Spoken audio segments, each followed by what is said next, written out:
Let me give you a Bible philosophy that teaches how to get whatever you want. That's the title of the next set of notes. How to get whatever you want from the Bible. Now again, I'm an amateur when it comes to the Bible. I'm not a pro. But this I can quote, and I think that'll be sufficient. How to get whatever you want. Here's what it says if you're ready. It says, ask. That's it. End of notes. Ask. If there's one art in life to learn extremely well, that's got to be one of them. The art of asking. What does ask mean? Ask means, what do you want? And the formula is staggering. It says ask and what? A guy ought to look into that.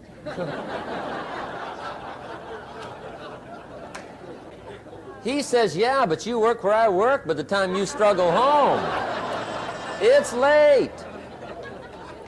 You got to eat a bite of supper, watch a little TV, get to bed. You can't sit up half the night. Ask, ask, ask. And the guys be, huh? See, you've got to be better than a good worker. You've got to be a good asker. Now, let me give you 3 key points on asking and receiving. This can do it. Number 1, asking is the beginning of receiving. Asking starts a unique process, mental and emotional. I don't even know how it works. All I know is it works. It's like pushing a button and all this machinery starts working. I don't know how. It just works.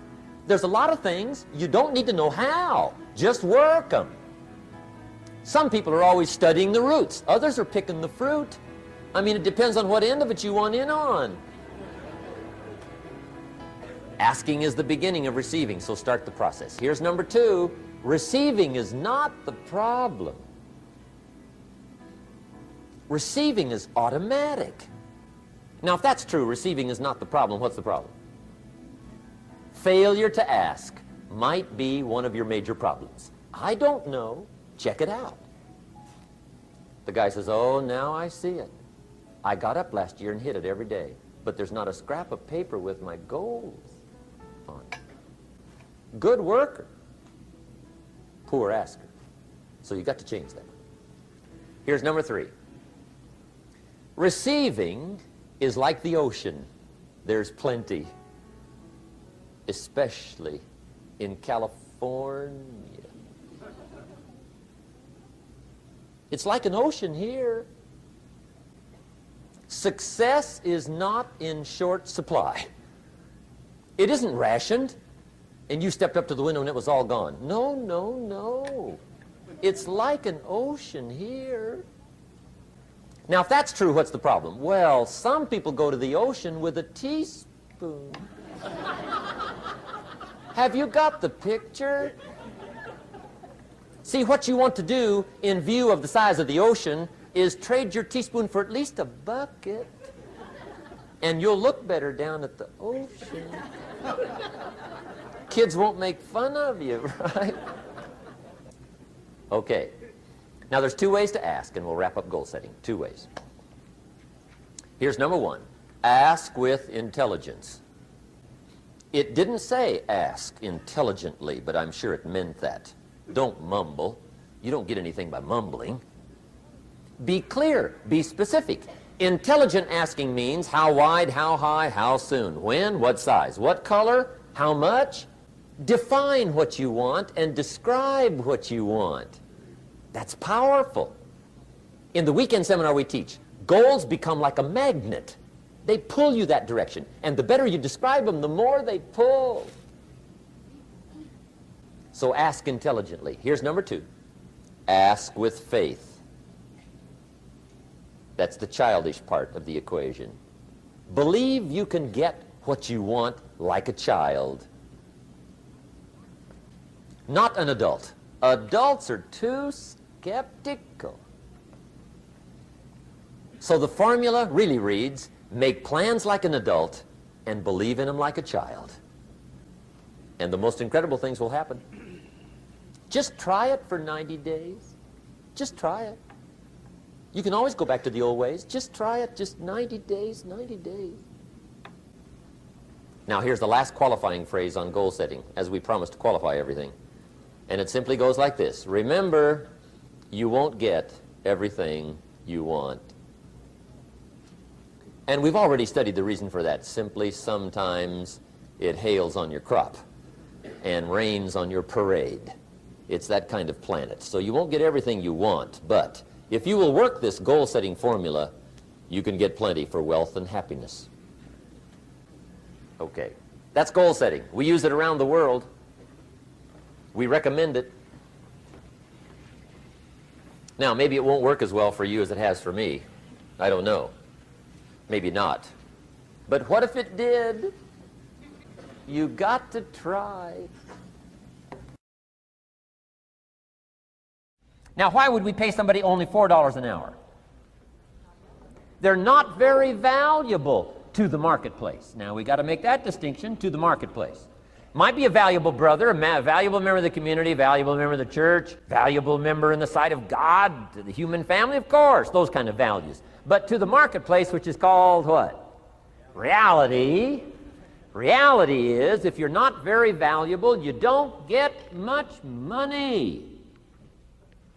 Those are called the facts. I mean, that's how that is. Well, then how do you get more money? Simple answer. Somebody says, well, I'll go on strike for more.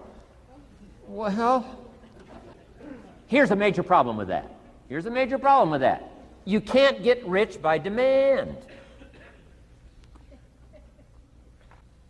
Somebody says, well, I'm waiting for a raise.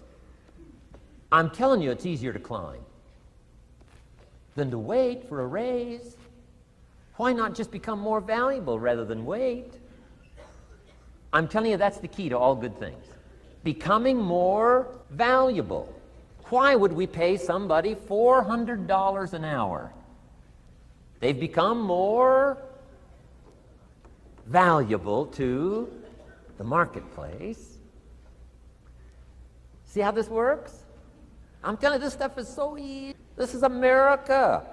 This is a ladder. How far is it from 4 to 5? I'm telling you, it's not far. $4 to $5 an hour? If you work for McDonald's, haul out the trash, they'll pay you $5 an hour. If you whistle while you haul out the trash, they'll pay you $5 an hour. I'm telling you.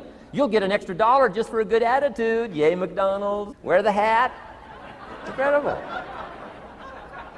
$5. And then you just keep becoming more valuable, more valuable, more valuable. I got a telephone call 5 years ago. Company said, we're ready to expand internationally, we need some help. I was sort of semi-retired, right? Looking for the next exotic beach. They said, no, Mr. Rohn, we got a project for you, right? Going to expand internationally, we could use your help. Next little while, we'll add some millions to your fortune, make it worth your while. I said, okay. I thought later, isn't that interesting that they called me? My second thought was, of course they'd call me. Who else would they call? I mean, you know, I can get the job done. Now, how come I got a telephone call worth millions? I had become valuable. Now, I'm a farm boy from Idaho. I was raised in obscurity. 1 year of college, and I thought I was thoroughly educated. Made all kinds of mistakes galore. At age 25, the creditors are calling me saying, hey, you told us the check was in the mail. I got pennies in my pocket. I got nothing in the bank. I'm behind on my promises. How come I get a telephone call 5 years ago and it's worth millions? I changed. I turned my life around. Is it possible to become worth millions? Speaking economically, now there's a lot of values to become, but let's just talk economics. Is it possible to become that valuable? And the answer is, of course, of course. Now let me give you the secret. Shoaff said, here's the secret, Mr. Rohn. Learn to work harder on yourself than you do on your job. Once I got that, it turned my life around. Learn to work harder on yourself. Results. Every once in a while, you got to take a measure. See how you're doing with these 3 pieces: philosophy, attitude, activity. Now we take a measure called results. What is the results at the end of the day, the results at the end of the week? You can't let too much time go by without checking. When time goes by, 6 years I'd been out there working when I met my teacher, Mr. Schoaf. Schoaf said, well, Mr. Rohn, let's just go through a little summary here. He said, in the last 6 years, how much money have you saved and invested? Let's go through a little tab list here. How much money have you saved and invested the last 6 years? I said, what? 0. He said, you have messed up. You remember these notes. I like that. You've messed up. He said, who sold you on that plan? I thought, my gosh, the man's right. I'm a nice guy. I bought the wrong plan. What if you were 50 and broke? Right? Didn't need to change countries. Bought the wrong plan. What a sad scenario that would be. But Schoaf said these questions. Let's go through some results. He said, how many books have you read in the last 90 days? I said, what? 0. Wisdom of the world available? Change your life, change your future. Wisdom of the world available. Develop any skill you want. Earn the kind of income you want. Have all the treasures you want, equities you want, relationship with your family that you want, everything that you want available, and the wisdom of the world to help you get it. Haven't read any books in the last 90 days. My teacher said, Mr. Rohn, you have messed up. I'm telling you, you've got the deal. Schoaf said, Mr. Rohn, in the last 6 months, how many classes have you taken to improve your skills or to develop new skills? Go for the American dream. Become rich and powerful and sophisticated and healthy and influential. How many classes have you taken in the last 6 months? I said, how many? 0. He said, you have messed up. He said, you don't need to unmess the country. You don't need to straighten out the perplexed. You don't need to straighten out any of this stuff. All you've got to do is look within and let results teach you a great deal about your own activity, your own attitude, and your own philosophy. I went through that process. Take this phrase home. Results is the name of the game. What other game is there? Results. Here's all life asks us to do. Make measurable progress in reasonable time. Just take home that little phrase. Good phrase. We're asked in life simply to make measurable progress in reasonable time. We demand it of our children. How many years do you want your child to spend in 4th grade? Approximately. About 1. If it looks like they're not going to make it, we pour on the pressure, called legitimate pressure, lack of results. Peer pressure, family pressure, school pressure, community pressure. Every other kind of pressure we can bring to bear. Why? You can't stay more than 1 year in 4th grade. As parents, you'd have to leave the community. You say, well, what if they're nice kids? Wouldn't you give them 3 or 4 years? And the answer is no. You got to make better progress than that. So you got to check fairly often. Some things you got to check every day. Some things you got to check at least by the end of the week. Salesman joins this little sales company. He's supposed to make 10 calls first week. Wouldn't it be legitimate to call him in on Friday and say, John, what? How many calls? I mean, this stuff is simple.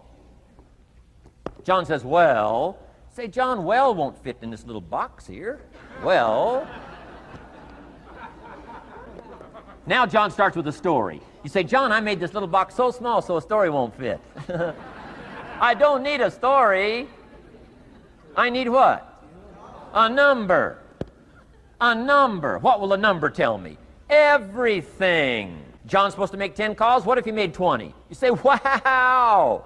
Wow. We got somebody. What if he only made 1 call? Whoa.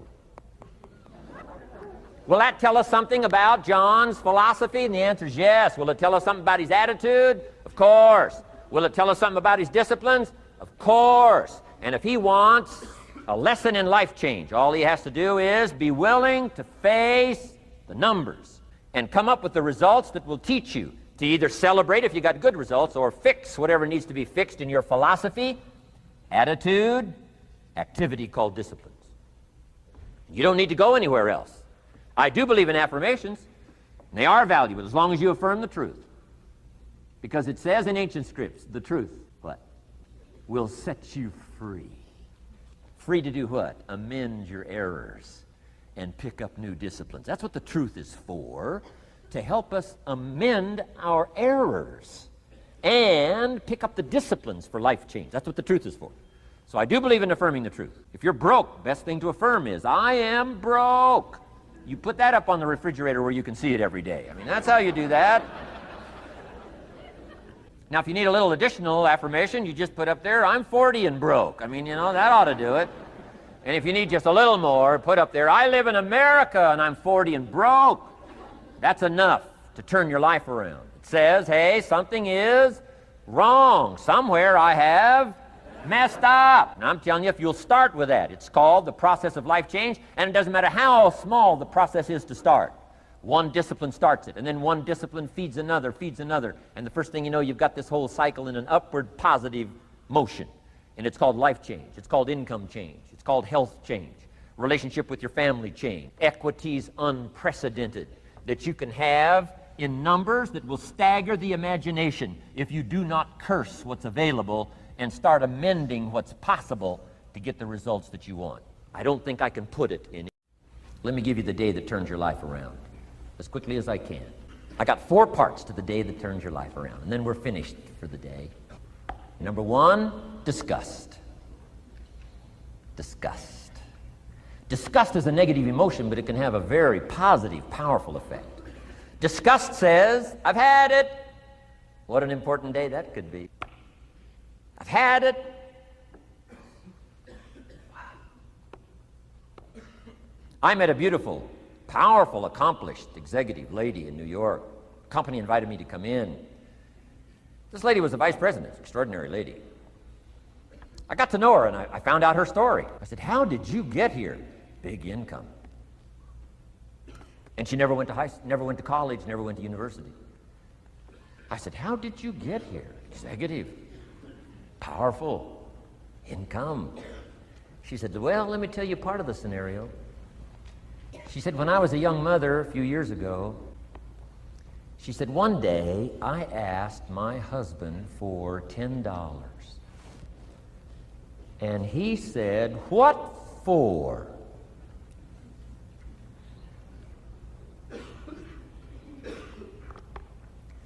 She said, before that day was over, I decided I would never, ever ask again. She said, I started studying opportunity, found it, took the classes, put myself through the schools, did the scenario. Now I'm vice president. I make a lot of money. And she said, I kept my promise. I've never, ever had to ask again. It's called a life-changing day. The day you say, enough is enough. Now, if you can add an act to your disgust, it helps. A man takes a shotgun to his car, blows out every window, destroys every tire, puts 100 rounds in it, and says, I've driven this embarrassing thing for the last time. And then he saves it. He saves it. And later when somebody says, how did you become rich and powerful? He says, let me show you this car. One day I'd had it up to here, I blew it to smithereens. Enough is enough. Here's the last 3. Next is decision. Decision making is a life-changing day. If you went home today and in the next few days cleaned up a list of decisions, it could furnish enough inspiration for the next 5 years, 10 years. What an inspiring day, the day you can bring yourself to decide. And here's the 3rd one, desire, wanting to bad enough. Who knows the mystery of that? We don't know. But here's something I do know. Sometimes desire waits for a trigger, waits for something to happen. Who knows what the happening may be? A song, the lyrics, a movie, the dialogue, a seminar, a sermon, a book, an experience, confrontation with an enemy, a conversation with a friend who finally levels with you. Whatever the experience it is, it's so valuable. And here's my best advice. Welcome all experiences. You never know which one is going to turn everything on. Don't put up the walls. The same wall that keeps out disappointment keeps out happiness. Take down the walls. Go for the experience. Let it teach you. And here's the last one. Resolve. Resolve says I will. Two of the most powerful words in the language. Benjamin Disraeli said, nothing can resist a human will that will stake its existence on its purpose. Shortly put, I'll do it or die. Best definition of resolve I got from a little junior high girl, Foster City, California. I'm going through some words one day. I got to this one and I asked the kids, who can tell me what resolve means? Some didn't know, some tried. Interesting. The last one was the best. Little girl about 3 rows back, she said, I think I know, Mr. Rohn. I said, what? She said, I think resolve means promising yourself you will never give up. I said, that's the best I've ever heard. She's probably giving seminars somewhere today, right? I mean, that's the best I've heard. I asked the kids, how long should a baby try to learn how to walk? How long would you give your average baby? Before you say, hey, enough's enough. No! Any mother in the world would say, you're crazy. My baby is going to keep trying what? Until. What a magic word. I want you to write it down. Until. Promise yourself you'll read the books until your skills change. You'll go to seminars until you get a handle on it. You'll listen to it until it makes sense.